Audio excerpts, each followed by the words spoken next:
명절 기간 잘 지내셨습니까? 참 반갑습니다.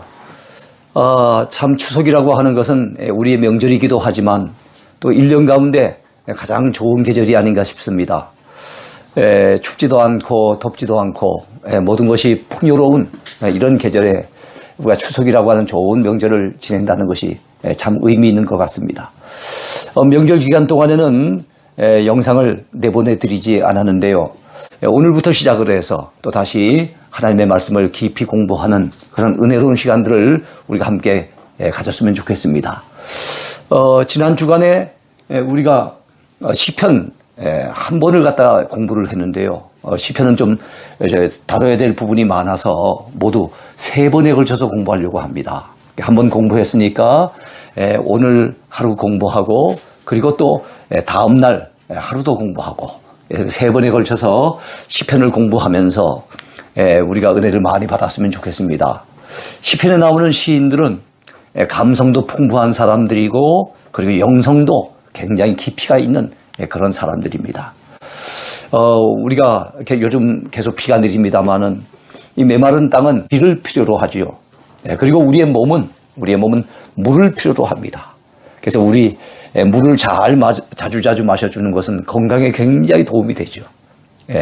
모든 만병의 근원이 물을 마시지 않은 데서 있다. 그런 주장도 있습니다. 일리가 있는 말이거든요. 우리 몸에 수분이 70%를 차지하고 있기 때문에 물을 자주 마셔주는 것은 건강에 굉장히 중요한 것처럼 우리 영혼의 건강에 필요한 것이 무엇이겠습니까? 감성이며 영성입니다. 감성이 풍부해야 되고 더 나아가 영성도 풍부해야 됩니다. 그래서 우리 모두 은혜 충만히 받아서 영성이 풍부한 사람이 됐으면 좋겠습니다. 그런 측면에서 시인들의 그 시를 보면은 얼마나 감성도 풍부하고 영성이 있는 그런 시인지 그 읽는 가운데 우리가 큰 감동을 받고 위로를 받고 힘을 얻지 않습니까? 그런 시편을 우리가 같이 공부한다는 게 참 감사한 일입니다.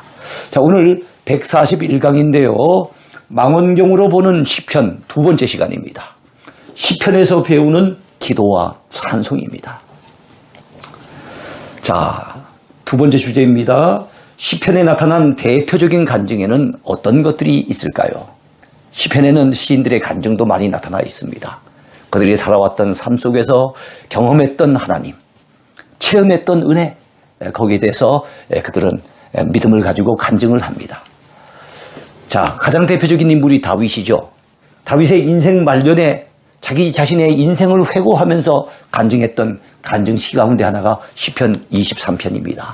그 주옥 같은 시, 그 유명한 시편 23편이 바로 다윗의 간증이라는 사실을 기억하시기 바랍니다. 자, 여호와는 나의 목자시니 내게 부족함이 없으리로다. 그가 나를 푸른 초장에 누이시며, 이 푸른 초장이 저도 입에 배였는데요.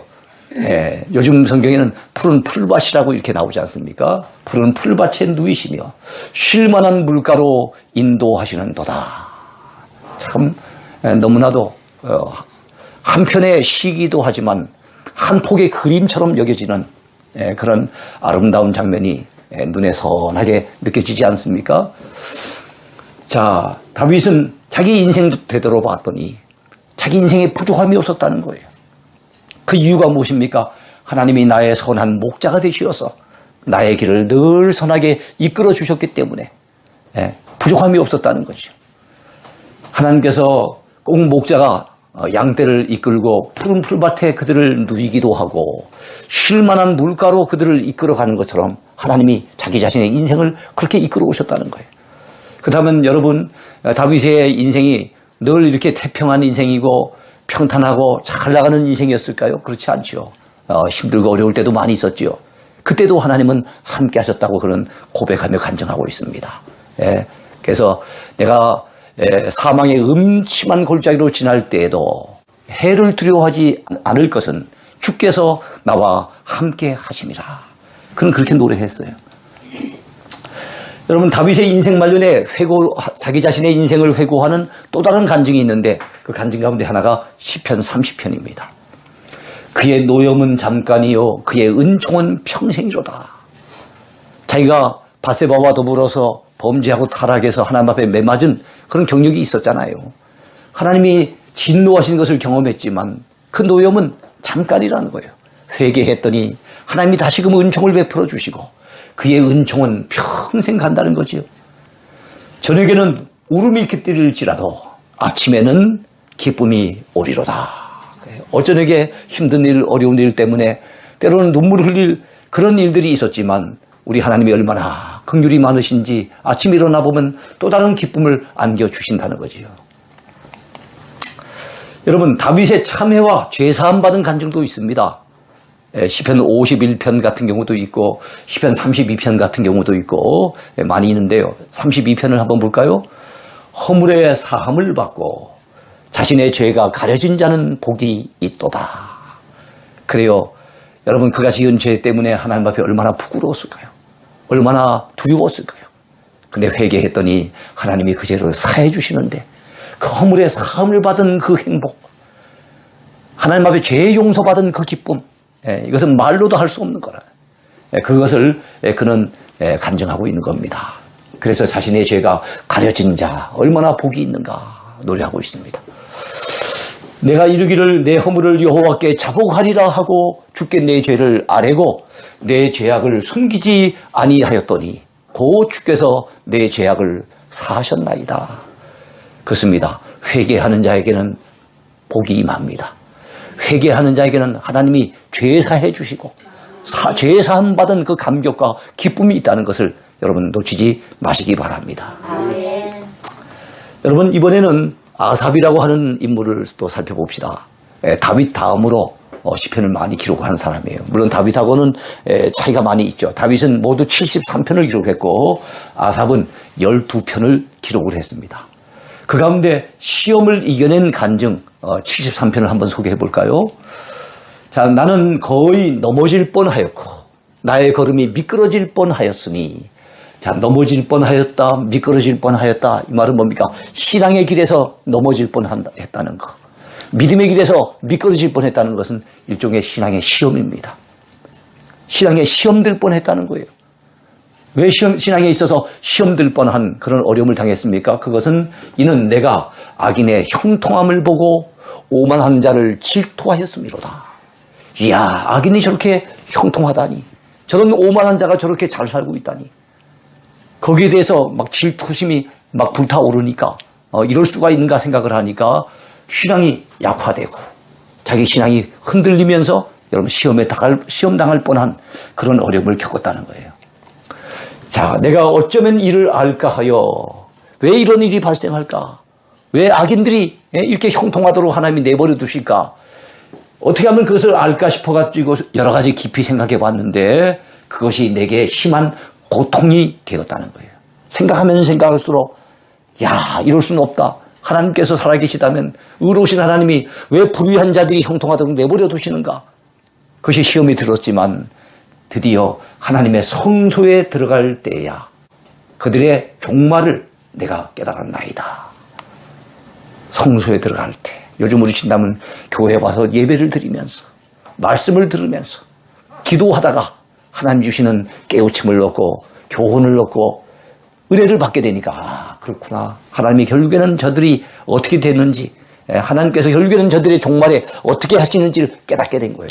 지금은 한동안 잘 나가고 있지만 그건 일시적인 형통일 뿐이고 끝내가면 그들의 결국은 어떻게 된다는 것을 깨닫고 알게 되니까 그제서야 깨달음을 얻고 그 시험에서 벗어날 수 있었다는 그런 고백입니다. 주의 교훈으로 나를 인도하시고 후에는 영광으로 나를 영접하시리니 하늘에서는 주 외에 누가 내게 있으리요, 땅에서는 주밖에 내가 사모할 리 없나이다. 하나님께 가까이함이 내게 복이라 그랬습니다. 성소에 나가서 하나님을 가까이 했더니 이런 깨달음도 가지게 되고 그런 신앙의 의혹이나 시험에서 벗어날 수 있게 된 거예요. 그래요, 하나님께 가까이함이 복인 줄로 믿으시기 바랍니다. 자, 세 번째 주제입니다. 시편에 소개되는 고난당하는 의인들의 기도에 대해서 한번 살펴보려고 합니다. 시편에는 많은 기도와 찬양이 나타나 있어요. 좀 전에 제가 간증을 소개했습니다만은 간증보다 더 많은 것이 기도요 찬양입니다. 자, 시편에는 수많은 믿음의 의인들의 기도가 소개되어 있는데요. 그들은 인생의 고난을 만났을 때 하나님 앞에 부르짖어 기도했습니다. 네. 여러분, 시편을 읽으면서 우리가 많이 위로받고 힘을 얻는 이유가 뭡니까? 우리가 이 땅을 살아가는 동안에 고난을 당할 때가 많은데 시편을 읽다 보니 시인들이 내가 당하는 고난을 그들도 당했는 거예요. 그리고 시인들이 나와 같은 고난을 만났을 때 기도했는데 하나님이 응답해 주시고 그 위기 가운데 건져 구원해 주시고, 예? 그렇게 도와주셨던 사실을 시인들이 고백하고 간증을 하는 그 내용을 보면서 우리가 위로를 받고 힘을 얻는 겁니다. 자, 그들은 기도를 통해 자신의 어려운 처지를 하나님께 호소했던 것입니다. 자비로우신 우리 하나님께서는 그들의 기도에 친절히 응답해 주셨어요. 하나님은 얼마나 친절하신 분인지, 얼마나 자비로우신 분인지요. 예.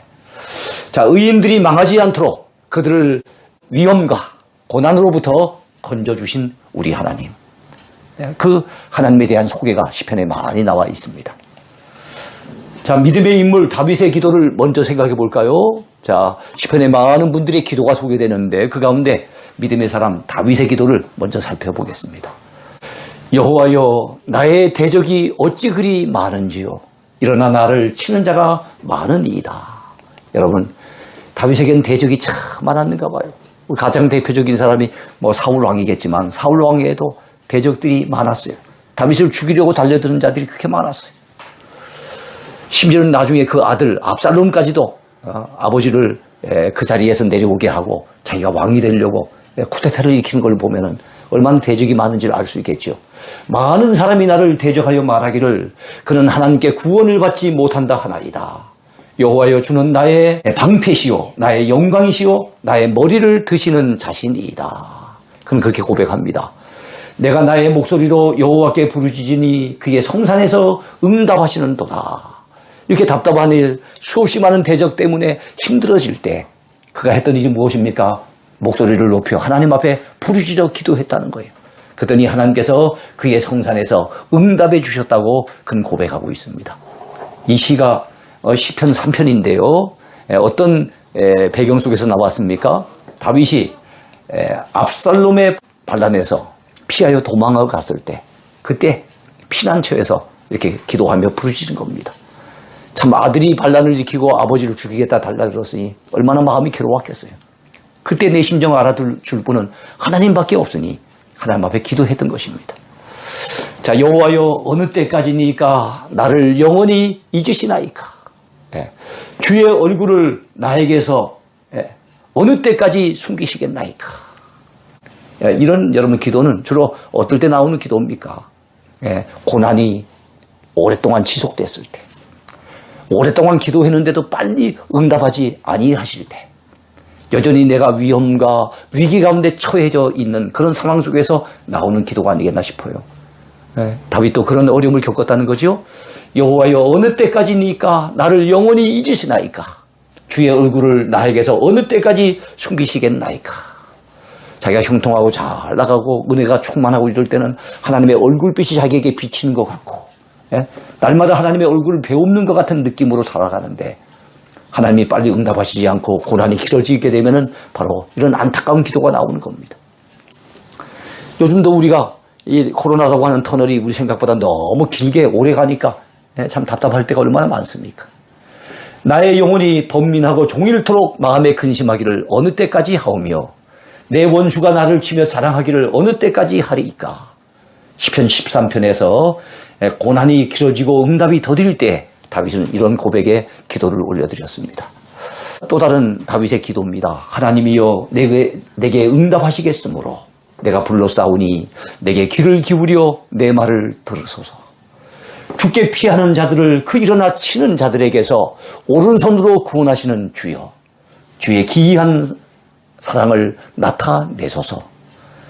나를 눈동자같이 지키시고 주의 날개 그늘 아래에 감추사 내 앞에서 나를 압제하는 악인들과 나의 목숨을 노리는 원수들에게서 벗어나게 하소서. 참 다윗이 이런 시를 노래하는 것을 보면은 참 그를 괴롭히는 자들이 참 많았다는 거, 그죠? 그걸 느낄 수 있죠. 우리가 한 번씩 어려움을 당해도 우리가 이렇게 힘들어하는데 다윗의 시를 보면 다윗의 인생 가운데는 그런 고난이 참 많았던 것을 알 수가 있습니다. 자, 좀 전에 이 시는 어떤 상황 속에서 나온 시인가 하면 원수들의 공격으로 위험에 처했을 때 그때 하나님 앞에 올려드렸던 기도의 시입니다. 자, 이 시 역시도 아주 유명한 시인데요. 이 시 가운데 다윗의 기도는 어떤 식으로 나타나는지 한번 보겠습니다. 나의 힘이신 여호와여, 내가 주를 사랑하나이다. 시편 18편에 나와 있는 아주 유명한 다윗의 고백입니다. 여호와는 나의 반석이시요, 나의 요새시요, 나를 건지시는 이시요, 나의 하나님이시요, 내가 그 안에 피할 나의 밤이시요, 나의 방패시요, 나의 구원의 뿌리시요, 나의 산성이시로다. 네. 참 하나님께 대해서 이런 많은 표현들, 이런 표현들이 그만큼 하나님을 많이 경험한 거예요. 하나님은 어떨 때는 산성같이 느껴지고 어떨 때는 수없이 많은 대적들의 공격을 막아주시는 방패처럼 느껴지고, 그 위험 가운데 피할 수 있는 바위와 같이 느껴지기도 하고, 수없이 많은 하나님께 대한 경험이 하나님에 대한 이 수없이 많은 묘사로 나타나고 있는 겁니다. 자, 내가 찬송받으실 여호와께 아뢰리니 내 원수들에게서 구원을 얻으리로다. 사망의 줄이 나를 얽고 불의의 창수가 나를 두렵게 하였으며 세월의 줄이 나를 두르고 사망의 올무가 내게 이르렀도다. 내가 환난 중에서 여호와께 아뢰며 나의 하나님께 부르짖었더니 그가 그의 성전에서 내 소리를 들으시며 그의 앞에서 나의 부르짖음이 그의 귀에 들렸도다. 어떤 상황 속에서 나온 기도입니까? 여호와께서 다윗을 사울의 손에서, 그 원수 사울의 손에서 건져주신 날에 이렇게 올려드린 기도입니다. 그러니까 참 답답한 상황 속에서 했던 기도이기도 하고, 이 기도의 내용은 보니까 답답한 상황이 벗어나서 그 기도에 응답해 주시는 하나님을 향해서 감사로 올려드린 기도라고 이렇게 볼 수가 있겠죠. 자, 내가 여호와께 간구하며 내게 응답하시고 내 모든 두려움에서 나를 건지셨도다. 이 곤고한 자가 부르짖음에 여호와께서 들으시고 그의 모든 환난에서 구원하셨도다. 네. 자, 곤고한 자라고 자기 자신을 얘기하잖아요. 참 곤고함을 당해서 힘들고 어려운 일을 수없이 많이 당해서 이 곤고한 자가 하나님 앞에 부르짖었더니 하나님께서 구원해 내셨다고 하는 그런 고백입니다. 여호와의 천사가 주를 경외하는 자를 둘러 진치고 그들을 건지시는도다. 대적들이 엄청나게 많아서 다윗을 죽이려고 했지만 그 대적들보다 더 많은 천사들을 하나님께서 보내셔서 그 천사가 누구를 둘러 진쳤다고요? 주를 경외하는 자. 다윗 자신입니다. 이건 다윗이 블레셋 왕, 그 당시에 블레셋 왕 이름이 아비멜렉이었어요. 아비멜렉. 그 앞에서 굉장히 위급하고 다급한 상황을 만나서 미친 채 하면서 쫓겨났을 때 올려드렸던 그런 기도에 대한 응답입니다. 자, 그 다음에는 주의 징벌을 나에게서 옮기소서. 주의 손이 치심으로 내가 새망하였나이다. 주께서 죄악을 책망하사 사람을 징계하실 때에 그 영화를 좀먹음같이 소멸하게 하시니 참으로 인생이란 모두 헛될 뿐이니이다. 여호와여, 나의 기도를 들으시며 나의 부르짖음에 귀를 기울이소서. 내가 눈물을 흘릴 때 잠잠하지 마옵소서. 나는 주와 함께 있는 나그네이며 나의 모든 조상들처럼 떠도나이다. 다윗은 참 도망을 다니면서 이 나그네 생활, 떠도는 생활을 엄청 많이 했어요. 그러면서 때때로 힘들 때는 눈물을 흘리기도 많이 했던 그런 다윗이었습니다. 주는 나를 용서하사 내가 떠나 없어지기 전에 나의 건강을 회복시키소서. 아마 이 상황은 굉장히 건강까지도 좋아지지 않은, 건강까지도 악화된 그런 상황 속에서 올려드린 기도인데, 아마 이것은 이 다윗의 인생 말년, 말년에 지난날의 과거를 뉘우치면서 올려드린 기도라고 볼 수가 있습니다. 자, 주의 얼굴을 내 죄에서 돌이키시고 내 모든 죄악을 지워주소서. 이거 역시도 하나님 앞에 회개하는 마음으로 올려드린 기도겠지요. 하나님이여, 내 속에 정한 마음을 창조하시고 내 안에 정직한 영을 새롭게 하소서. 시편 51편 다윗의 가장 대표적인 회개시입니다. 바세바와 범죄한 이후에 나단 선지자가 그의 죄를 지적하고 있을 당시에 그 당시에 회개하면서 여러분 그때 하나님 앞에 간절하게 올려드린 기도의 내용이 이 시편 51편에 담겨져 있습니다. 나를 주 앞에서 쫓아내지 마시며 주의 성령을 내게서 거두지 마소서. 주의 구원의 즐거움을 내게 회복시켜 주시고 자원하는 심령을 주사 나를 붙소서. 여러분 우리가 회개하기 전까지는 정말 가장 두려워진 게 뭡니까? 성령께서 내게서 떠나갈까 봐 믿는 사람은 두려운 거예요. 구원받은 즐거움을 잃어버리게 될까 봐 두려운 거예요. 실제로 여러분 믿음이 떨어지고 우리가 하나님과의 관계가 별로 좋지 못하고 이렇게 되면 어떻게 됩니까? 구원받은 감격과 즐거움이 많이 사라집니다. 그러면 예수 믿어도 신앙생활 하는데도 별로 즐거움을 몰라요. 행복을 놓쳐버려요. 그럴 때는 빨리 회복시켜달라고 우리는 기도해야 되는 거예요. 다윗이 바세바와 범죄한 후 회개할 때 올려드렸던 기도입니다. 하나님이여 내게 은혜를 베푸소서. 내게 은혜를 베푸소서. 내 영혼이 주께로 피하되 주의 날개의 그늘 아래에서 이 재앙들이 지나가기까지 피하리이다. 그래요. 참 시적인 표현이죠. 주의 날개의 그늘 아래. 우리 하나님께서 뭐 날개가 어디 있으시겠어요. 그런데 하나님이 항상 이렇게 지켜보호해 주신다는 것을 주의 날개 그늘 아래 나를 지켜주신다는 그런 표현으로 나타내고 있습니다. 내가 지존하신 하나님께, 지존이란 말은 지극히 존귀하시단 말이죠. 지극히 존귀하신 하나님께 부르짖으며 곧 나를 위하여 모든 것을 이루시는 하나님께로다. 그래요. 우리 하나님은 원하시면 나를 위해서, 우리를 위해서 모든 것을 이루실 수 있다는 것 믿으시기 바랍니다. 자, 이건 역시도 다윗이 사울을 피하여 굴에 있던 때 지은 시예요. 근데 시의 내용이 주로 기도지요. 시편 57편에 나와 있습니다. 내가 소리내어 여호와께 부르짖으며 소리내어 여호와께 간구하는도다. 내가 내 원통함을 그의 앞에 토로하며 내 우환을 그의 앞에 진술하는도다. 내 영이 내 속에서 상할 때에도 주께서 내 길을 아셨나이다. 내가 가는 길에 그들이 나를 잡으려고 올무를 숨겼나이다. 그들이라고 하는 것은 다윗의 대적들을 얘기하는 겁니다. 자, 오른쪽을 살펴보소서. 나를 아는 이도 없고 나의 피난처도 없고 내 영혼을 돌보는 이도 없나이다. 여호와여 내가 주께 부르짖어 말하기를 주는 나의 피난처시요 살아있는 사람들의 땅에서 나의 분깃이시라 하였나이다. 나의 부르짖음을 들으소서. 나는 심히 비천하니이다. 나를 핍박하는 자들에게서 나를 건지소서. 그들은 나보다 강하니이다. 그래요. 우리가 왜 우리 주변에 나를 괴롭히는 자들이 있을 때 하나님 앞에 부르짖어 기도해야 됩니까? 우리 주변에 나를 괴롭히는 자들이 나보다 너무 강한 거예요.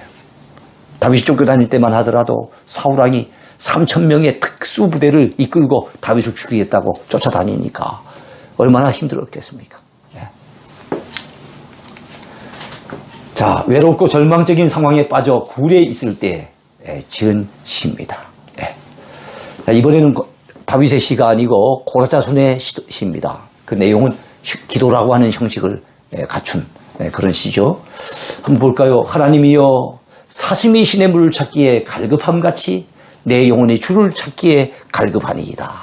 아주 심령이 갈급한 가운데 하나님 앞에 부르짖는 기도입니다. 아주 시편 42편 이거 참 유명한 시죠. 내 영혼이 하나님 곧 살아계시는 하나님을 갈망하나니 내가 어느 때에 나가서 하나님의 얼굴을 배울까. 하나님의 얼굴을 뵙는다는 것은 하나님의 성전에 나가기를 사모하는 그런 마음이라는 것을 알 수가 있습니다. 사람들이 종일 내게 하는 말이 내 하나님이 어디 있느냐 하오니 내 눈물이 주야로 내 음식이 되었도다. 우리 하루에 3번씩 밥을 먹지 않습니까? 그처럼 참 주야로 내가 눈물 흘릴 때가 그만큼 많았다는 거예요. 밥 먹듯이 눈물을 흘렸다는 거예요. 그래서 주야로 눈물이 내 음식이 된 이런 참 힘들고 어려운 시절, 시인이 불가피한 이유로 피신해 있을 때 하나님 앞에 이렇게 기도했던 것을 알 수가 있습니다. 자, 우리가 종일 주를 위하여 죽임을 당하게 되며 도살할 양같이 여김을 받았나이다. 주여 깨소서 어찌하여 주무시나이까. 일어나시고 우리를 영원히 버리지 마소서. 그래요. 하나님께서 빨리 응답해 주시지 않고 고난이 길어지면 정말 하나님이 나를 버리시는 건 아닐까? 예? 이런 참 의심이 들 때가 있죠. 그러니까 그럴 때 하는 기도가 무엇입니까? 영원히 나를 버리지 말아달라고. 그 기도하는 겁니다. 어찌하여 주의 얼굴을 가리시고 우리의 고난과 압제를 잊으시나이까? 우리 영혼은 진토 속에 파묻히고 우리 몸은 땅에 붙었나이다. 일어나 우리를 도우소서. 주의 인자심으로 말미암아 우리를 구원하소서. 여러분, 이스라엘이 당하는 환난을 안타까워하며 시편 44편에서 역시 고라사손이 하나님께 올려드린 기도입니다. 이번에는 하나님의 사람 모세 기도를 배워볼까요? 모세의 시편은 딱 한 편밖에 없어요. 90편입니다. 모세 기도도 바로 그 90편에 나와 있는 기도예요. 우리의 모든 날이 주의 분노 중에 지나가며 우리의 평생이 순식간에 다하였나이다. 우리의 연수가 70이요 강건하면 80이라도. 보통 인생을 얘기할 때 한 7, 80 정도로 보는가 봐요. 예. 근데 본인은 사실 120세까지 살았어요. 이제 모세 같은 경우에는 특별한 경우인데. 예. 그런데 그렇지만 일반적인 경우는 연수가 70이요 강건하면 80이라도 그 연수의 자랑은 수고와 슬픔뿐이요 신속히 가니 우리가 날아가나이다. 여러분, 우리가 인생이 얼마나 빨리 가는지 날아간다는 거예요. 그 연세 드신 분들에게 묻습니다. 인생이 참 빠르지요? 세월이 참 빠르지요? 그러면 예, 번쩍번쩍합니다. 누가 주의 노여움의 능력을 알며 누가 주의 진노의 두려움을 알리이까? 우리에게 우리날 계수함을 가르치사 지혜로운 마음을 얻게 하소서. 아, 내 인생 보통 7, 80으로 봤다고 봤을 때 나는 벌써 이만큼 살아왔구나. 야, 그다음 내 남은 삶이 정상적으로 산다 해도 요 정도밖에는 못 살겠구나. 이 계수하는 지혜가 필요하다는 거예요. 왜 그게 필요하죠? 내 남은 삶이 얼마 남지 않았다는 것을 알게 될 때 그 사람은 더 진실되게 하나님 앞에 더 최선을 다해서 믿음으로 살 수 있기 때문에 그것은 지혜인 거예요. 예? 이런 지혜가 없으면 안 됩니다. 그런 지혜로운 마음을 얻게 해달라고 기도하고 있는 거예요. 여호와여 돌아오소서. 언제까지니까 주의 종들을 불쌍히 여기소서. 아침에 주의 인자심이 우리를 만족하게 하사 우리를 일생 동안 즐겁고 기쁘게 하소서. 이 모세가 노년기에 하나님께 올려드렸던 기도예요. 그 시편 90편의 그 제목이 하나님의 사람 모세의 기도 이렇게 되어 있습니다. 하나님의 사람 모세의 기도입니다. 자, 무명시인들의 기도를 한번 볼까요? 여러분, 시편의 150편 가운데 3분의 1에 해당되는 50편은 이름이 밝혀져 있지 않은 무명시인들이 쓴 시입니다. 그 시 가운데도 기도의 형식을 갖춘 것들이 있어요. 여호와여 내 기도를 들으시고 나의 부르짖음을 주께 상달하게 하소서. 나의 괴로운 날에 주의 얼굴을 내게서 숨기지 마소서.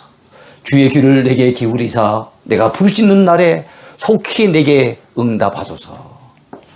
여러분, 시편 102편의 기도예요. 102편에 표제가 달렸어요. 제목이 달려있는데 고난당한 자가 마음이 상하여 그의 근심을 여호와 앞에 토로할 때라고 하는 가로가 붙어 있어요. 그걸 갖다 보통 표제라고 합니다. 표제라고 하는 것은 그 시의 주제라고 볼 수가 있는 거예요. 그 주제가 뭡니까? 정말 마음이 너무 근심 앞에 근심이 가득 차서 하나님 앞에 자기 근심을 토로하는 겁니다. 왜 근심에 사로잡혀 있습니까? 고난을 당한 자가 마음이 너무 상한 거예요. 고난 때문에 너무 힘들었을 때 그 근심을 하나님 앞에 토로하면서 올려드린 기도입니다. 무명시인의 기도예요. 여호와께서 내 음성과 내 간구를 들으심으로 내가 그를 사랑하는도다. 그래요. 우리가 하나님을 사랑하게 되는 정도로 믿음이 깊어질 때는 언제입니까? 하나님을 체험했을 때예요. 하나님을 체험하기 가장 좋은 방법이 뭡니까? 어려울 때 하나님 앞에 기도하는 거예요. 기도할 때 응답하시고 기도할 때 건져주시고 기도할 때 구원해 주시는 그 하나님을 만나게 되면은 여러분, 하나님을 믿습니다. 그 정도에 그치지 않아요. 예? 내가 그를 사랑하는도다. 하나님을 사랑하는 단계까지 나갈 수 있는 겁니다. 그의 길을 내게 기울였으므로 내가 평생에 기도하리로다. 그는 그렇게 다짐합니다. 사망의 주이 나를 두르고 서울의 고통이 내게 이름으로 내가 환난과 슬픔을 당하였을 때에 내가 여호와의 이름으로 기도하기를 여호와여 주께 구하오니 내 영혼을 건지소서 하였도다. 여호와는 은혜로우시며 의로우시며 우리 하나님은 긍휼이 많으시도다. 주께서 내 영혼을 사망에서, 내 눈을 눈물에서, 내 발을 넘어짐에서 건지셨나이다. 그래요. 자, 우리가 눈물 흘릴 때 얼마나 많습니까? 우리가 넘어질 때 얼마나 많습니까? 그러다 보면 우리가 사망에 이를 때도 있잖아요. 근데 우리 하나님께서 우리 영혼을 사망에서 건져주시고, 우리 눈을 눈물에서 건져주시고, 우리 발을 넘어짐에서 건져주신 것 얼마나 감사한 일입니까? 어떤 상황 속에 나온 기도입니까? 기도의 응답을 체험한 시인이 감사하면서 올려드린 기도예요. 그것이 시편 116편에 나와 있습니다. 역시 무명 시인의 기도입니다. 그래요. 오늘 참 시편을 통해서 시인들이 당했던 어려운 상황 속에서 하나님 앞에 올려드렸던 기도, 그리고 그 기도에서 건져주신 그 하나님의 은혜에 대한 감사의 고백, 사랑의 고백, 그리고 더 나아가서 참 자기의 지난 날을 회고하면서 시인들이 많은 사람들 앞에 자기가 경험했던 하나님을 소개하는 시인들의 간증, 이런 말씀들을 우리가 오늘 살펴보았습니다. 참 공감이 가는 너무나도 은혜로운 말씀이죠. 왜냐하면 우리가 경험했던 그 일들을 시인들도 여전히 경험했고, 우리가 만났던 그 하나님을 우리가 만나기 이전에 이미 시인들이 만났던 체험을 전해주기 때문에 얼마나 우리 마음이 공감이 됩니까? 아무쪼록 오늘도 시인들의 그 하나님이 저와 여러분들의 하나님인 것을 믿고, 오늘도 그 하나님 앞에 믿음으로 하나님을 의지하며 살아가는 복된 한 날이 되기를 바라겠습니다. 감사합니다.